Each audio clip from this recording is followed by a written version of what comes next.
പ്രവാസികൾക്ക് ആവേശം പകരാൻ ദുബായ് എക്സ്പോ സന്ദർശനത്തിനായി മോദി എത്തുമോ?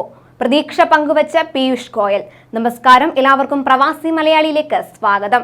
പ്രവാസി വാർത്തകൾക്കായി ഈ ചാനൽ സബ്സ്ക്രൈബ് ചെയ്യുക.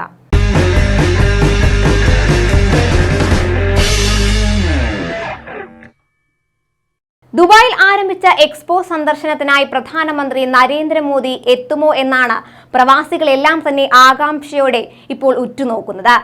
എക്സ്പോ നടക്കുന്ന അടുത്ത 6 മാസത്തിനിടെ ദുബായ് സന്ദർശിക്കാനുള്ള ക്ഷണം സ്വീകരിച്ച് ഇന്ത്യയും UAEയും തമ്മിലുള്ള ബന്ധം കൂടുതൽ മെച്ചപ്പെടുത്താൻ പ്രധാനമന്ത്രി എത്തിച്ചേരുമെന്നാണ് താൻ പ്രതീക്ഷിക്കുന്നതെന്ന് പീയൂഷ് ഗോയൽ പറഞ്ഞതോടെയാണ് ഈ സാധ്യതയിലേക്ക് വിരൽ ചൂണ്ടുന്നത്. എക്സ്പോ വേദിയിലെ ഇന്ത്യൻ പവലിയൻ ഉദ്ഘാടനം ചെയ്യാനെത്തിയ പീയൂഷ് ഗോയൽ ദുബായിൽ വാർത്താ സമ്മേളനത്തിൽ സംസാരിക്കവെയാണ് ഇക്കാര്യം അറിയിച്ചത്. ഇന്ത്യൻ പവലിയന്റെ ഉദ്ഘാടന വേദിയിൽ പ്രദർശിപ്പിച്ച വീഡിയോ സന്ദേശത്തിൽ പ്രധാനമന്ത്രി ലോകത്തെ ഇന്ത്യയിലേക്ക് ക്ഷണിച്ചു. ലോകത്തിലെ ഏറ്റവും വലിയ മേള അതിശയകരമായ രീതിയിൽ സംഘടിപ്പിക്കുന്ന UAE ഭരണകൂടത്തെ അദ്ദേഹം അനുമോദിക്കുകയുണ്ടായി. ഇന്ത്യയും UAEയും തമ്മിലുള്ള ദീർഘകാല ബന്ധത്തെ എക്സ്പോ കൂടുതൽ മികച്ച രീതിയിൽ മുന്നോട്ട് കൊണ്ടുപോകുമെന്നും അദ്ദേഹം പ്രത്യാശ പ്രകടിപ്പിച്ചു.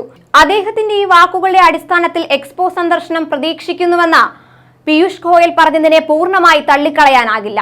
എക്സ്പോയിലെ ഇന്ത്യൻ പവലിയൻ ഉദ്ഘാടനം ചെയ്തതിന് പുറമെ ഉന്നതതല യോഗങ്ങളിലും ഇന്ത്യയും UAEയും തമ്മിലുള്ള വ്യാപാര നിക്ഷേപ സാധ്യതകൾ വർദ്ധിപ്പിക്കുന്നത് ലക്ഷ്യമിട്ടുള്ള യോഗങ്ങളിലും പീയൂഷ് ഗോയൽ പങ്കെടുക്കുകയുണ്ടായി.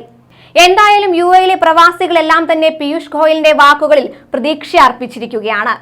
കൂടുതൽ വാർത്തകൾക്കായി ഈ ചാനൽ സബ്സ്ക്രൈബ് ചെയ്യുക.